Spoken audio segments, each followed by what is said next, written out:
Hello, welcome to our live stream. And today we're going to be talking about revealing profits of a bunch of different franchises. I'm excited to go over this with you today. This is going to be incredible. Hi, Baby Blue. Hello. Um, this is going to be really good. So, this is going to be a deep dive. I don't think I've ever really done any sort of content like this before. We're going to dive into specific franchises. We're going to go over a bunch of numbers. I'm going to walk you through it and hopefully it's of value to you. So, as you're hopping in, let me know in the comments, number one, what city and state that you're tuning in from. That would be awesome. Love to get to know you. If you're watching the replay, drop a comment. Let us know that you are watching the replay. All right. So, let me get this up and I'm going to share my screen. Fairfax, Virginia. Nice. That's cool. So I grew up in the Woodbridge, Manassas area, actually, so I'm super familiar with Fairfax. Yeah, really familiar with Fairfax. That's cool. All right, so let's go window. We're gonna share that screen. Canada, cool, awesome, very cool. We tend to have an international crowd. Tampa, cool. Jerry, I think you were on the last live stream. I believe my memory serves me well. Kansas. Nice.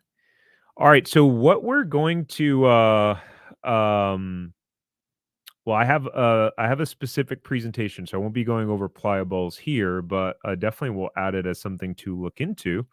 Um, but what we're going over here and diving into these profit margins, this comes from our franchise buyers academy, by the way. So our franchise buyers academy is uh, a very simple system and online course to give you everything you need to know about buying a franchise and everything you need to know beforehand. It's very simple. We it's $27, so it's very minimal. I put it out there to help people figure out, number one, if they should buy a franchise. That's the route they want to go.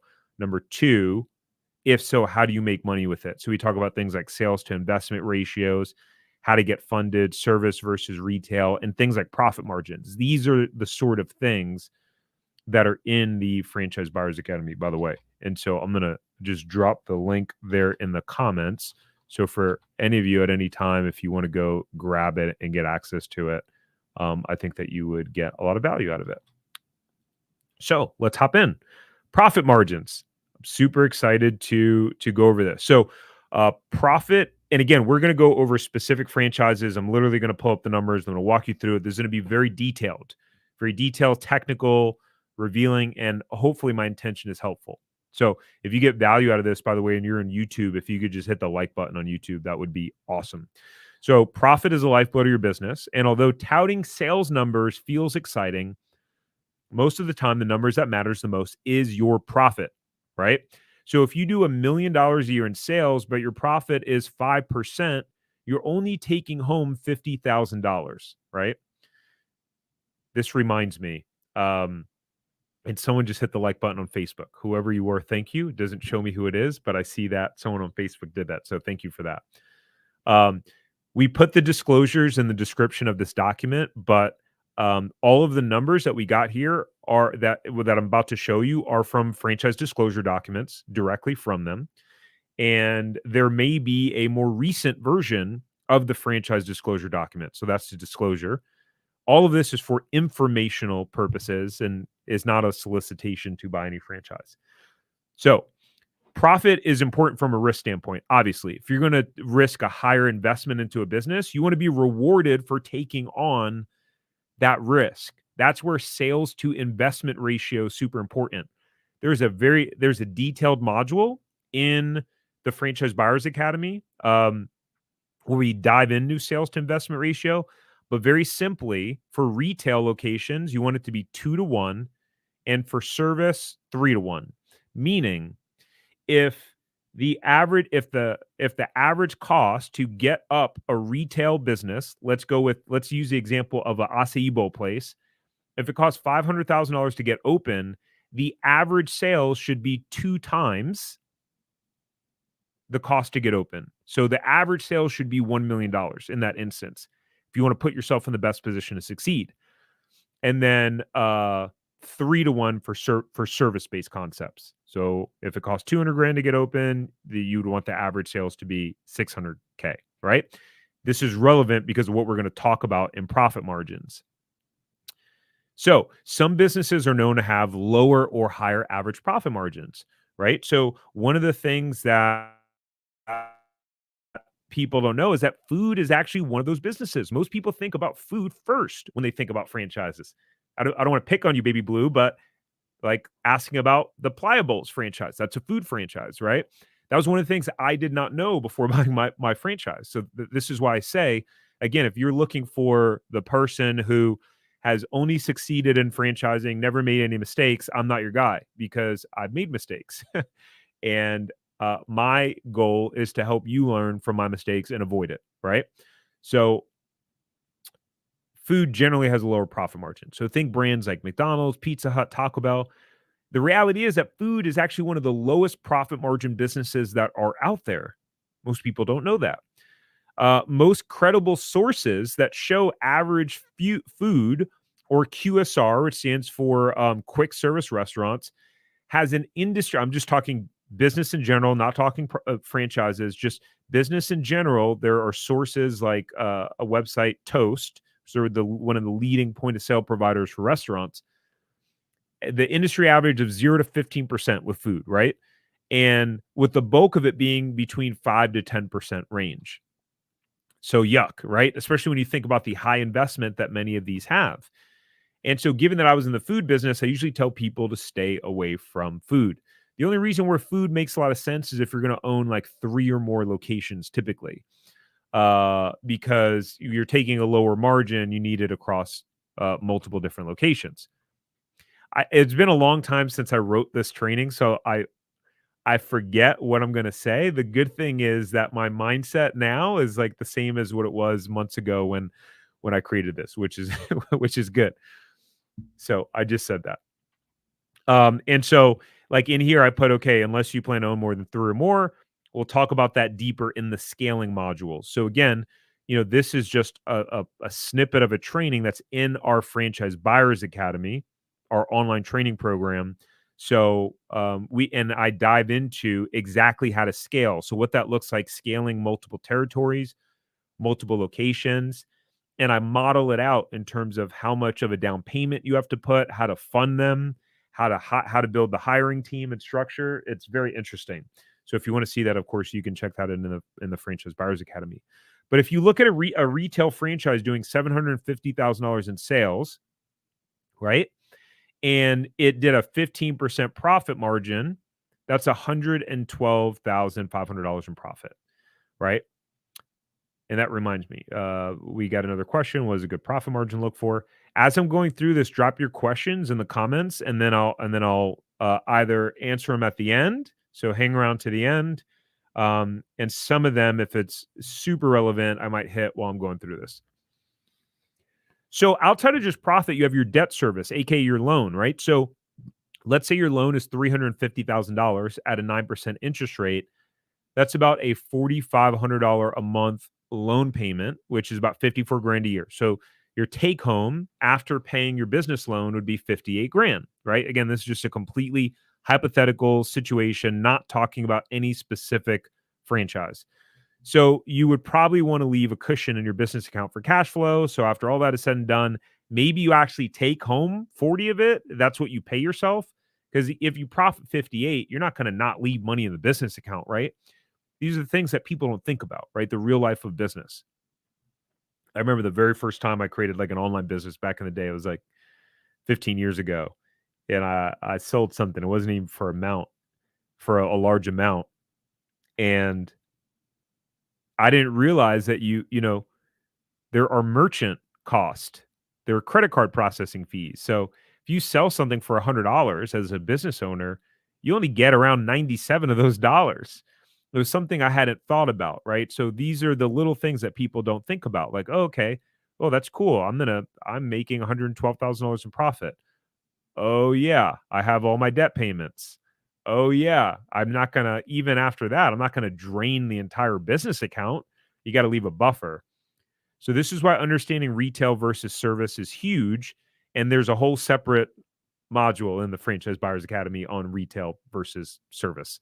We're not gonna cover that here, but so that's not to say that there aren't some retail models that can't pull high average sales numbers per location, but you need to know that if a concept is only pulling four to $500,000 on average in sales, and they're using Class A retail space, meaning like the general nice shopping centers that you see, it may make sense to look at other options. So, all right, let's see if there's a way to make it. I'm not going to be able to make it much bigger, and I'm just realizing I don't think StreamYard has a highlighting tool. Huh. I wish there was a way I could actively highlight. It'll make things a little bit annoying. Okay. So as an example, uh this is Papa John's. So this is Papa John's. So in looking at their FDD, and again, this was for 2022, so their 2023 may be out. This may not be the most recent version. Their average unit sales was 1.3, right? For 1.324 for corporate locations and 1.1 for franchise locations. So first of all, interesting to know that the corporate ones outperform the franchise locations. Most of you guys aren't going to buy a Papa John's, right? They're to acquire one would be difficult. Most of their territories are sold out. And most franchises aren't going to have a high number of corporate stores like Papa John's does, right? But this gives you a good idea. So I'm not going to go over a lot of these details. I have a more in-depth recorded version of this in the Franchise Buyers Academy, but I'm walking through this live. So you can see that they say, okay, the EBITDA, earning before interest, taxes, depreciation, and amortization, which is what most people widely accept as the term profit. You can see that without royalty, right? So for the corporate stores, has an 11% profit margin. 11%. Corporate stores. That's without the royalty, right? And then if we look at this, you take the restaurant EBITDA with royalty, with the 5% royalty, is only about a 6% profit margin, right? And so it's something that is really, really, really, really, really important to think about. If we go back, right? You're talking about us doing 1.1 million in sales with an average 6% profit margin that they're disclosing. That's 60 grand. So they're making 60 grand in profit. What's their cost of debt? I don't know in this situation. Depends on the person, how they finance debt. Maybe 30, 40 grand. So the net in that situation, you're talking about 20 grand, possibly, depending upon what their debt service is, right? So this is why it's important to know these things and understand the numbers overall. Number two is Crumble Cookie. Crumble Cookie is pretty much sold out across the country, and I'm curious to see their new disclosure document because apparently I've heard people saying that the sales are dropping. I'm not sure. I'd have to look at the new document. But they range from 360 grand to 1.4 million to get up and open. And then if we look at their average sales, it's 1.8 million is what they showed for the 2022 calendar year for their locations. And that a net profit of 298.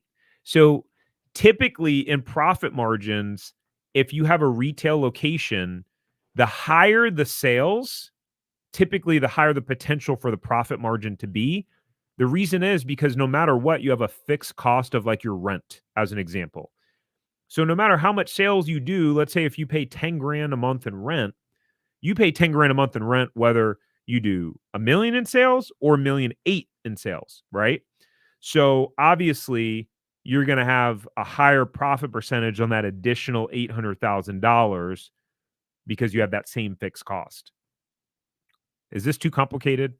Let me know if you guys are with me. Just let me know in the comment or the chat real quick if this is valuable, if you're with me, if it's getting too complicated or too in the weeds. because I want to make sure that it's valuable and I can get a little bit detailed sometimes. Cool. So that's still only a 16% average profit margin. It's not super high. The median is 14%, right? 14% for the median. So, okay, really interesting. Again, we're looking at food. Here's one in the retail, in the wellness industry. It has a retail location. So, it's showing average gross revenue at $960,000 in average sales. And median at 924, lowest 153, highest at 2.3 million. And then they show the active number of members because this is like a membership based wellness business, right? Like people pay recurring, like $100 a month or $80 a month or something like that. Actually, I'm coaching a franchisee right now who has a business in the beauty industry that is like a membership based model. We just did a whole deep dive on how to grow her business with ad spend. She was just blown away by it, which is pretty cool. So their average cost to get open is 780 grand on the low side to 1.3 million. That is gigantic, right? So this one we don't really hit on profit margins, but the point is that if you're looking at you on an average 2-to-1 sales to investment ratio in retail, that's not a very good ratio. That's like 1.2 to 1, 1.3 to 1. So, like, that would be one where it's like, now when you look at the highest gross revenue, it starts to get a lot bit better, but you never want to go into looking at a franchise planning that you're going to be a high performer. You want to plan for the worst and then expect the best, right? Plan to be an average performer and then set up your business plan and stuff to not be. This is a kids entertainment business. So I think it's actually a trampoline franchise. One of those big ones. There's a lot of different brands. And so here you can see, I'm sharing my screen that I have here, and it's much bigger and much easier to see here. So I think I'm going to look here for the time being. Hopefully that doesn't sound weird for you guys. So if we look, right, the total, they put 61 parks, aka locations, average annual sales of 2.1, median is 1.2, right? Median's in the middle. So generally more accurate of a representation. But they cost between 1.6 million and 2.7 million to get open, but you can see that their EBITDA, earnings before, basically what you would define as profit, for the average locations is 20%, for the lowest locations 1%, for the median 20%, and the high locations, my goodness, have a 38% profit margin. And again, so one would go, okay, well, why is it that much of a difference? Well, because again, if you're doing $4.4 million in sales, right? And you are paying the same amount of rent and the same electricity bill and same HVAC bill or heating bill or whatever it is, and you're paying the same amount as the person who's doing 2 million in revenue, well, that extra 2 million above and beyond is going to be way more profitable, right? Yeah, I think something like a Sky Zone, Philip, but I think it's a different brand. It's not Sky Zone. It's not Sky Zone because I found it and pulled it up. But yeah, so isn't that interesting? Do you guys find this interesting? To me, looking at these numbers, I think, wow, that is incredibly interesting. So already you go, okay, well, if the median profit margin's 20%, now, yeah, it's a lot. It's a giant investment at 1.6 to 2.7, but could I find other businesses that have 20% margins, right? Because if you have now $1 million to invest, let's not say $1 million, right? Because that's generally speaking, to open a franchise, to finance it, SBA is going to require 20% down, right? If you want to get an SBA loan. So you're talking, you would need somewhere between $320,000 on the low end to $540,000 in terms of a down payment to get something like this open. Maybe you partner with some people, couple of your buddies, pool money together. So, do you want to open a business that has a 5% profit margin or 20% profit margin if you're going to do that, right? Depends on your strategy.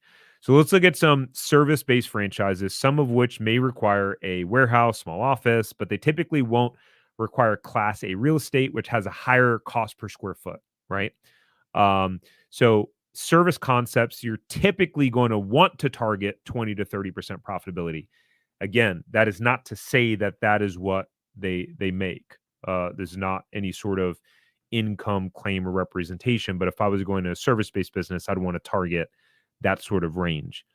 To be very clear, there are businesses and franchises that don't make money, that lose money, that close down, etc. Right? So that's just like for legalese, disclosure, making sure that I cover all bases. Boom.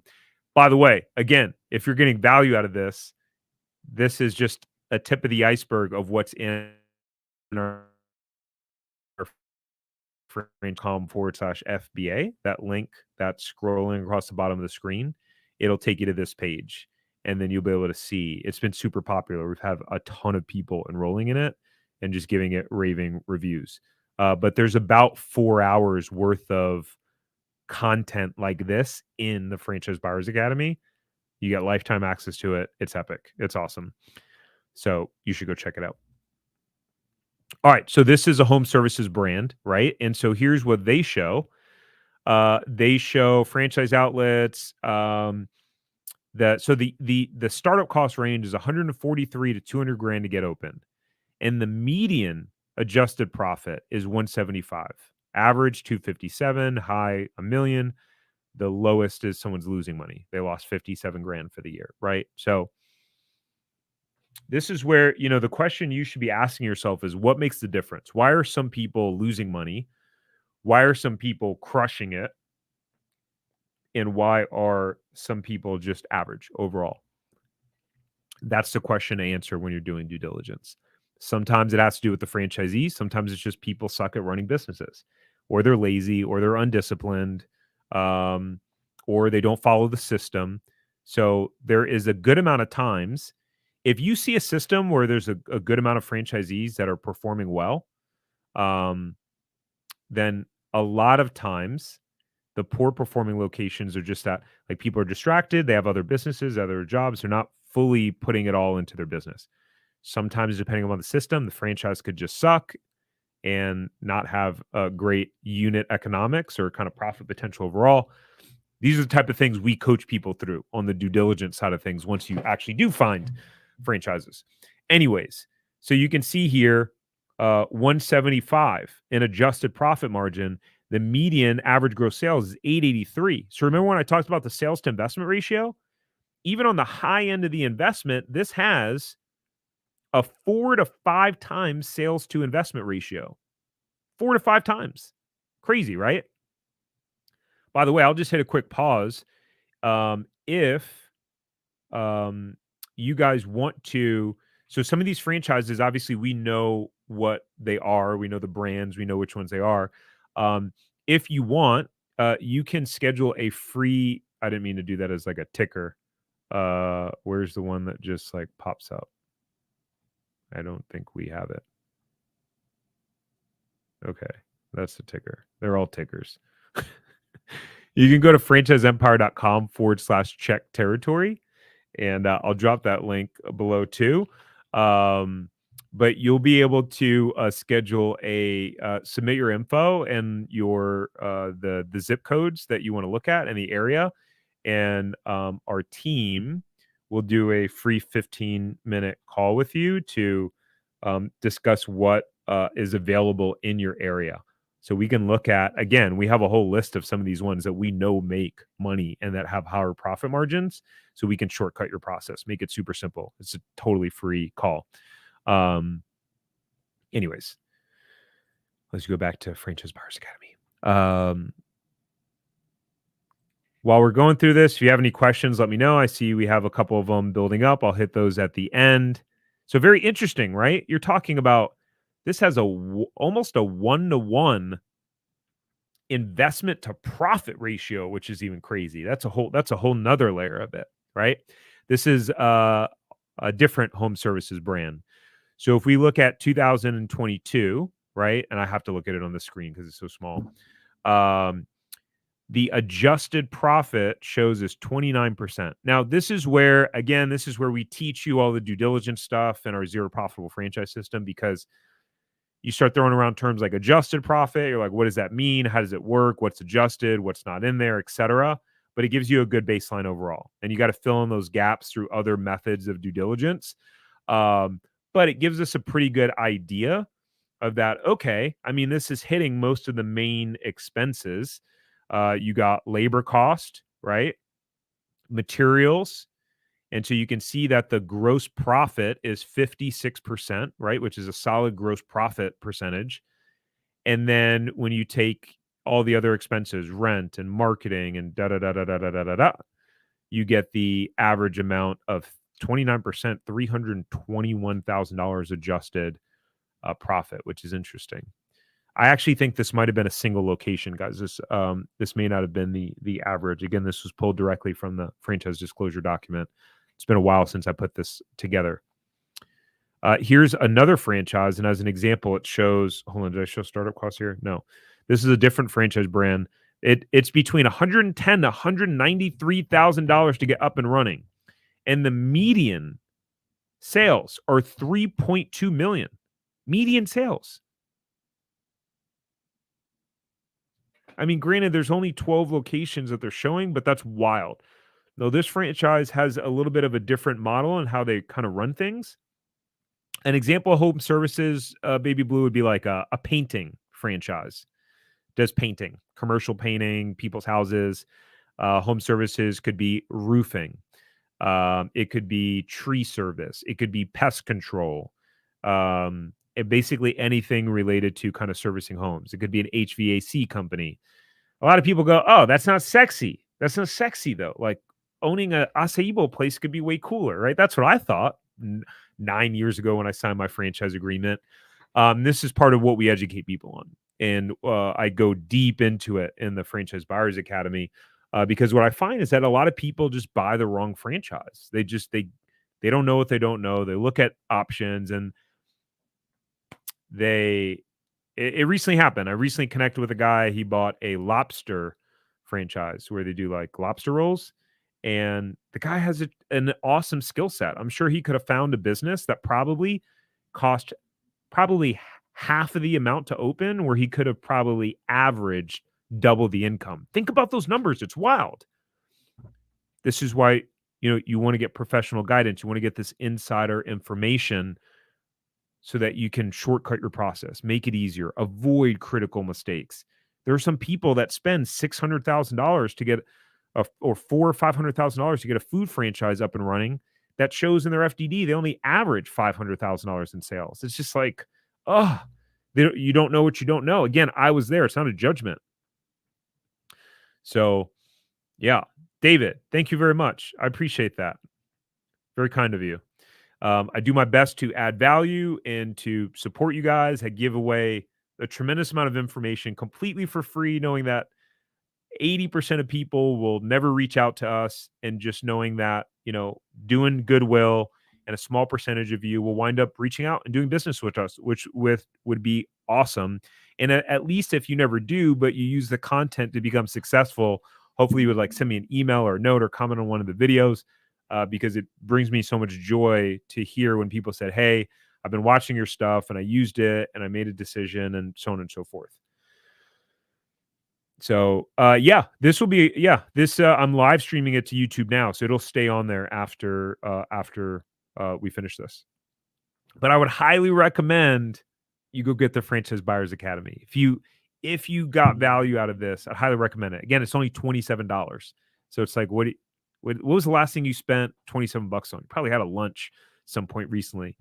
Chipotle, by the way, which is all corporate.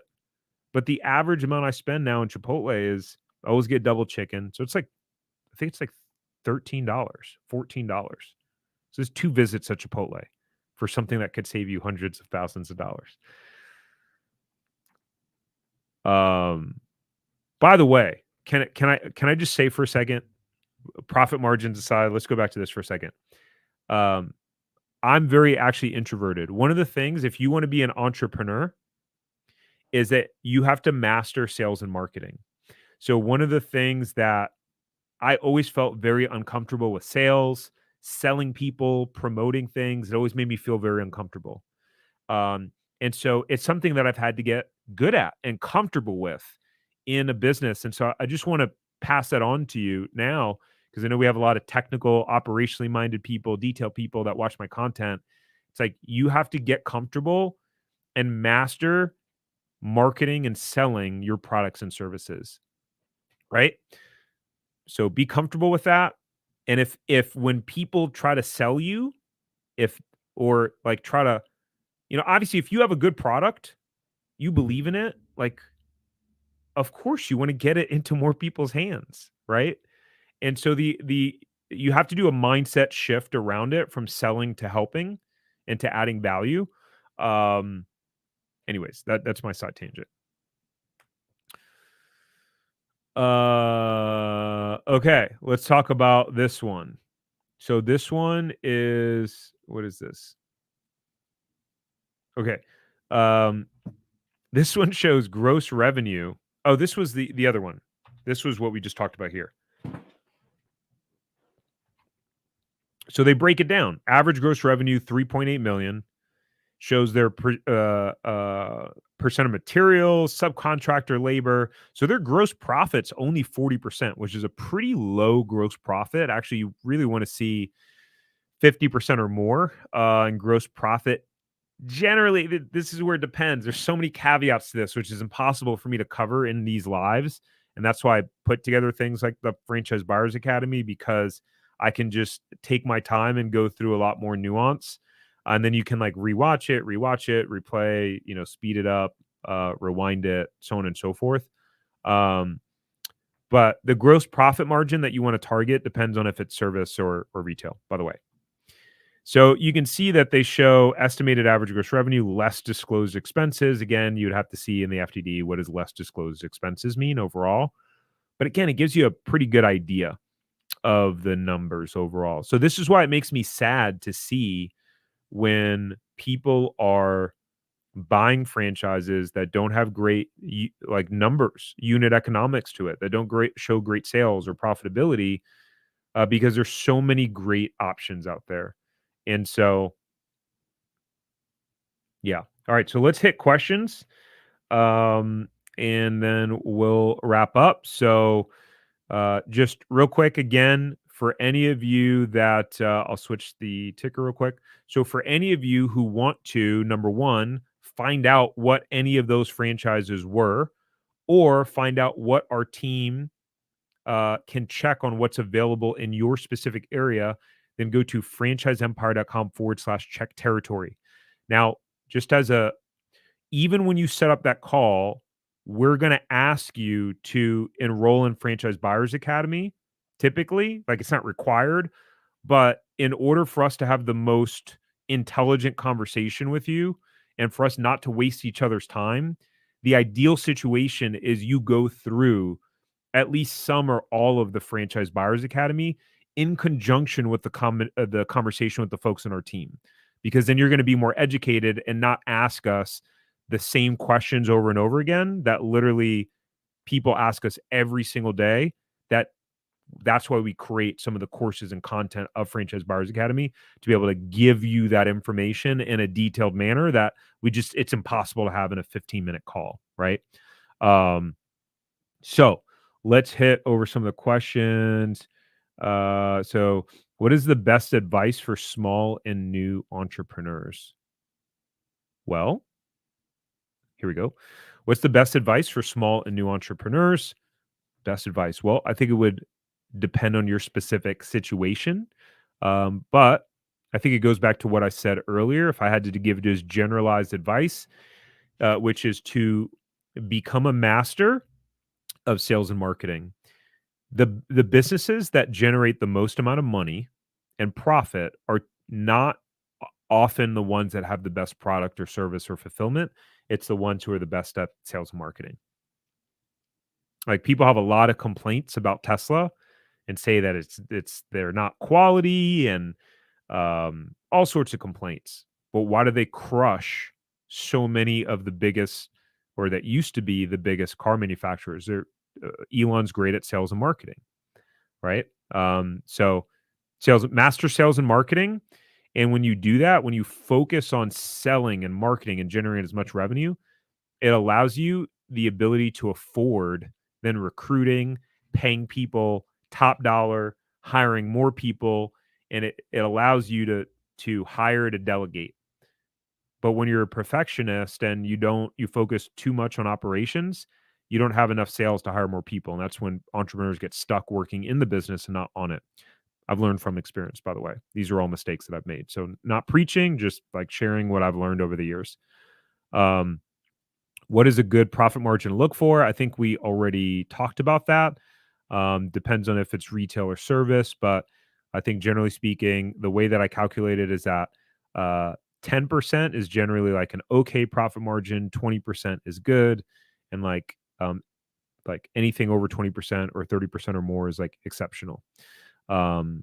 Is overall.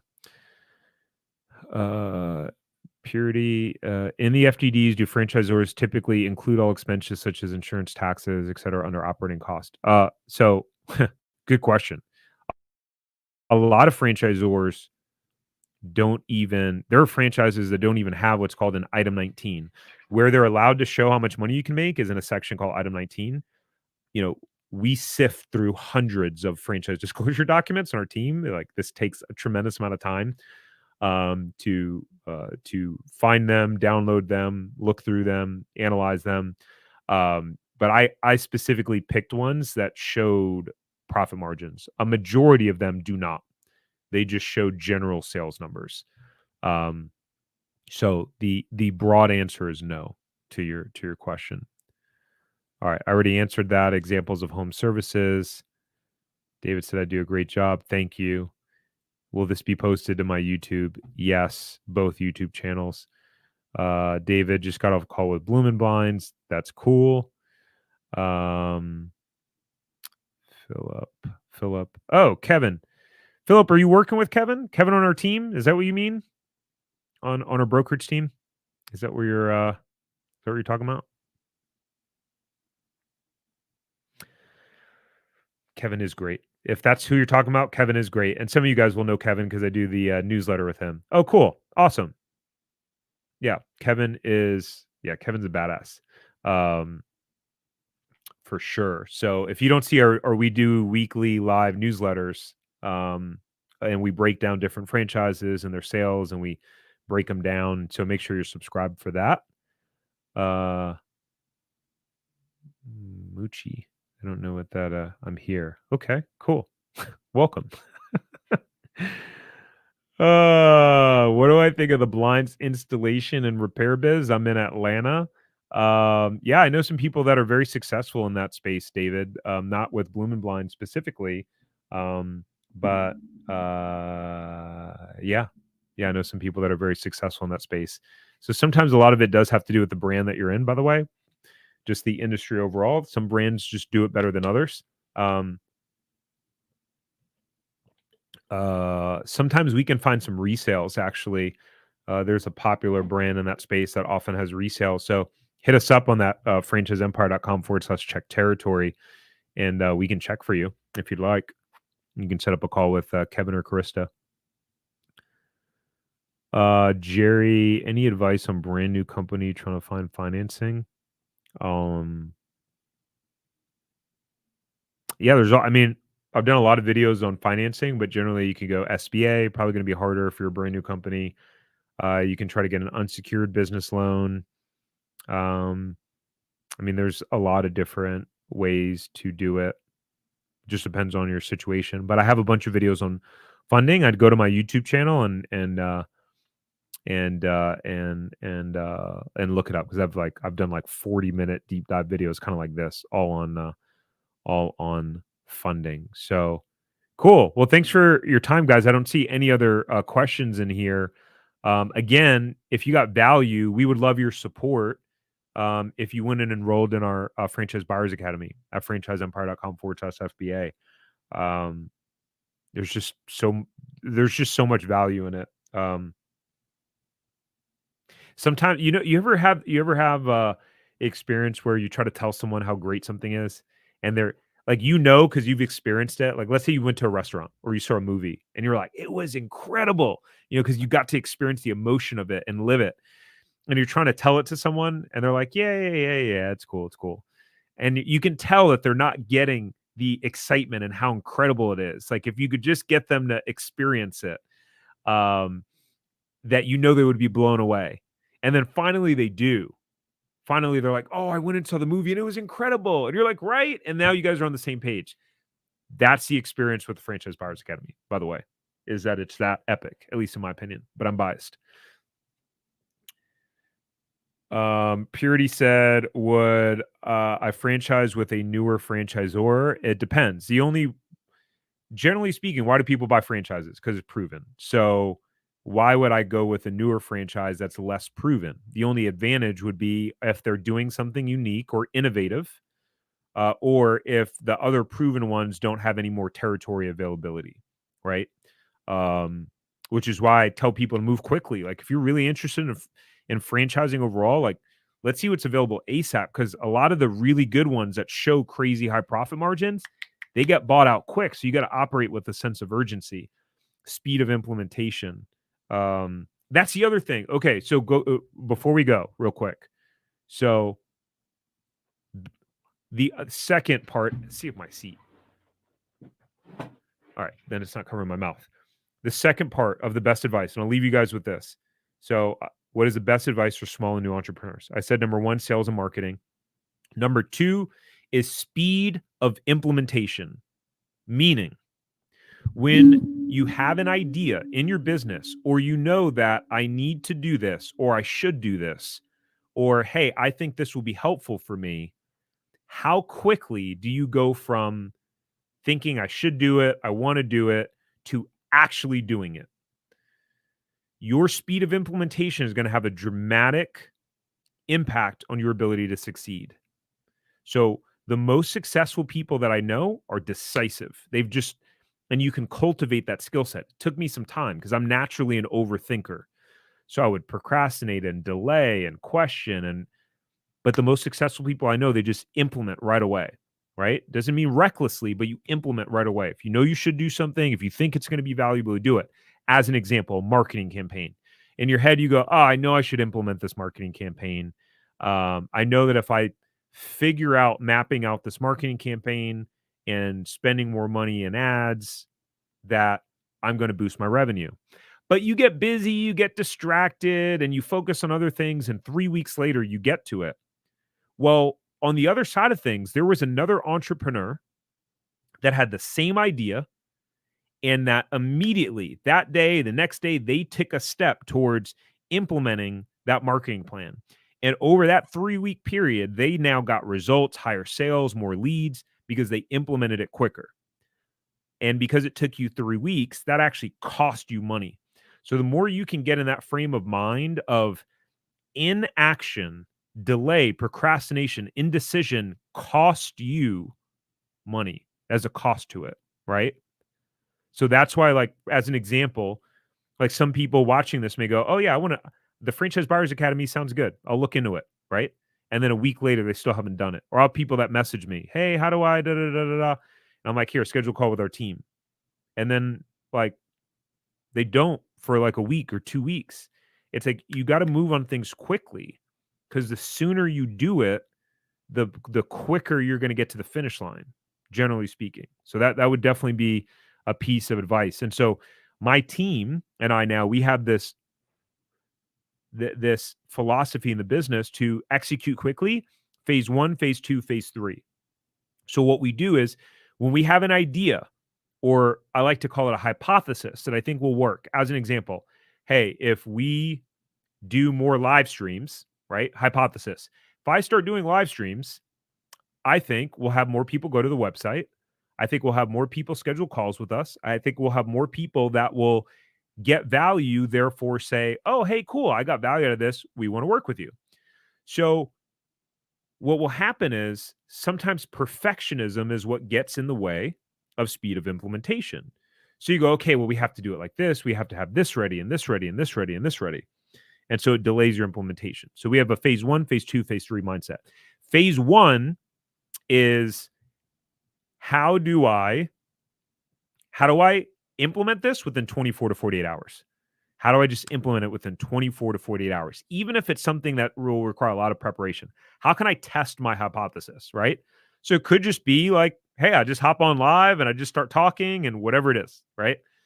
Phase 2 is then you typically something that you learn from your hypothesis and you implement it in a little bit of a more organized and strategic way, right?